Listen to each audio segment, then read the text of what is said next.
Thanks for checking out another episode of 10-Minute Insurance Tips with Chris. Today we're going to be talking about auto liability and umbrella insurance. Hi, my name is Chris Januski. I'm from the Wasiczko Agency. We're an independent property and casualty insurance agency in New York, but we're licensed in New York, New Jersey, and Connecticut. All right, so today I'd like to start with a question. Why do you have the coverage that you have for your auto insurance? Right? So the limits that you have, or the amount of coverage that you have, why do you have those numbers? Is it because that's the limit, that's what's required legally and that's the minimum amount? Is it because you know you need a little more than the minimum, but you're not sure how much you need? Did somebody tell you it's a good idea, but you're not really sure why you need those numbers, that amount of coverage? All right, so we're going to address that today. And what is an umbrella insurance? Why would you think about having it? All right, so give a little example here, right? All right, we're going on vacation. It's a road trip with the family, right? You got your significant other next to you. You got two kids in the back seat. You're driving down the road. Well, you've been on the road now for 6 hours, and it's been a long 6 hours. Those kids, you're not sure how many times you've heard, "Are we there yet?" And you've been in and out of traffic. You're just getting frustrated. You want to get to the place where you're arriving tonight, and you're ready to be out of the car. So finally, the kids are going at it one more time, and you turn around, and it felt like just a second. You turn around and see what they're doing, and boom! Car stopped. Airbags are deployed. You're on the side of the road, and you hear a horn going off. You have no idea what's going on. It was a complete accident, but what you didn't see was there was a car up on the side of the road on the shoulder, and they were changing the tire.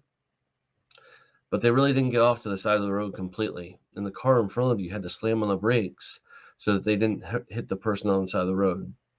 Well, while you were turning around, you went full force into this car in front of you, and it pushed that car into that car on the side of the road to that gentleman that was changing the tire. Now, thank God nobody died, but there's going to be people with some lifelong injuries. And that's the reason why you have auto insurance. Now, the question is, does your policy have enough to pay for that? All right, so that's what we're talking about today. And we're not talking about auto insurance, what's required legally. We're talking about what's going to protect you, God forbid an accident happens. All right, so in New York, that's where we're based. I'm going to talk about what the minimums are and why you want to consider having more than what the minimum is. So bodily injury insurance. This is what state requires that you have $25,000 per person, $50,000 per accident. Now, what's that mean? Bodily injury liability. It means that if you're at fault and somebody else is injured, that's the most that your insurance policy is going to pay. So $25,000 per one person, or for the entire accident, $50,000. That's the state minimum. The state minimum for property damage is $10,000. And property damage means anything that you hit, right? If it's another vehicle, if it's a building, if it's just a guardrail. So $10,000 in today's today's environment, most cars on the road are worth more than $10,000. So having minimum limits, yes, it's legally what's required, but what if you cause damage to somebody else that's higher than what your limit is? That's when your assets, the things you own, come on the line. If they were to sue you, you could lose your home. You could have your wages garnished. So having this policy in place with higher limits helps protect you. All right, so like I said, 25 and 50 is the absolute minimum, and it goes up from there. There's a bunch of numbers I can throw at you. It goes from 50,000 to 100,000 to 100, 300, 250, 500. Point is, there's lots of options and lots of coverages available, and that's the importance of sitting down with an insurance agent to make sure that you have a policy that's going to cover what you own. God forbid something terrible happens. All right. So I talked about an umbrella insurance policy. So what is umbrella insurance? So instead of that liability of just $25,000 or $50,000 per accident, what this is, it's an extra $1 million, and it's an umbrella. They call it umbrella because it's going to sit on top of all of your policies, not just your auto policy. So if you have a homeowner's policy, it's going to give you an extra $1 million of liability for your home.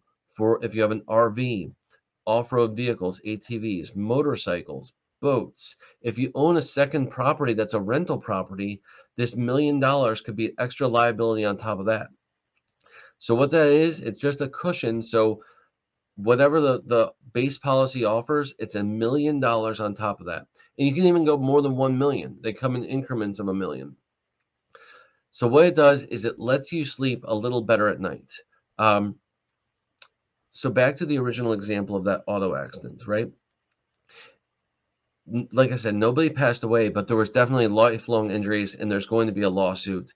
And it was a complete accident, but at the end of the day, you were negligent and you're at fault. You rear-ended somebody causing this accident. So by having this umbrella policy in place, you're helping protect everything you own. When that lawsuit happens, having this extra coverage there, that liability insurance, it's for those unforeseen. It's not for the small everyday accidents. It's for the large unexpected losses that if it happens, you could lose everything you own. So I'm not trying to scare you, just trying to be realistic about what's on the line. God forbid an accident happens. All right, so we talked about the idea that an umbrella policy can cover, let's say, a secondary home. Let's say it's a rental, it's a two-family home that you have as rental property, and your tenants are amazing, right? Both sides, it's a side by side, and they're amazing. They pay every month. They never give you complaints. They're some of the best tenants ever. And all of a sudden you get a call from emergency services that there's been an explosion at your house, at the house that you own. And you get there, you're driving over, you're like, what could this mean? And you get there and you can't even get to the house. There's police and fire and ambulances everywhere, and you have no idea what's going on. By the time you actually walk up to the house, past all these emergency vehicles, you see all the windows are completely gone. The front door is blown out. It's on the other side of the street. There was a gas explosion, and you hear the neighbors saying how terrified they were to hear this, and then see their neighbors being brought out and put in the ambulances, and there was kids involved. And you're like, there's one child that lives there. Why are there so many kids? Well, the house that didn't have the explosion, the one right next door to it, they were having a party. There was their 6-year-old son's birthday party. There was a bunch of children in the house when this explosion occurred. Now, again, it's in this example, nobody died, but there's injuries, right? And these kids are going to the hospital, and those parents, you can bet that they're going to hold somebody accountable for this. Now, it was a gas leak in a property that you own.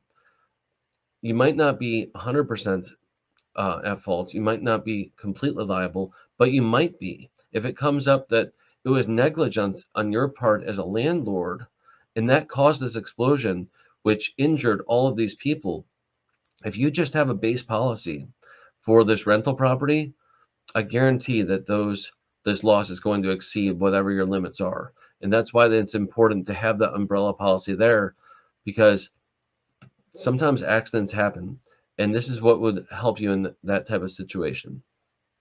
All right, I'm not trying to paint a doom and gloom scenario at all. Just trying to be realistic. I would hate for somebody to have a claim against them and they didn't know this was available. At the end of the day, it's up to you as a property if you want an umbrella policy. I highly recommend it.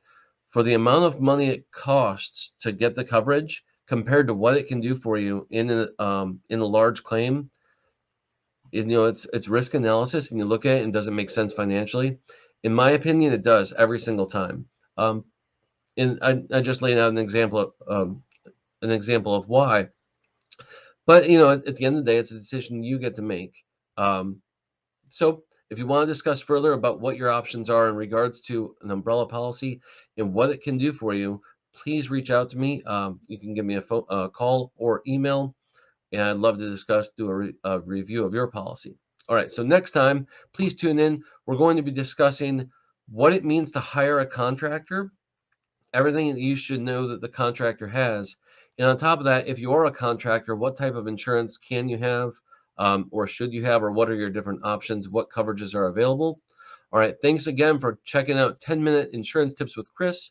Look forward to talking to you soon.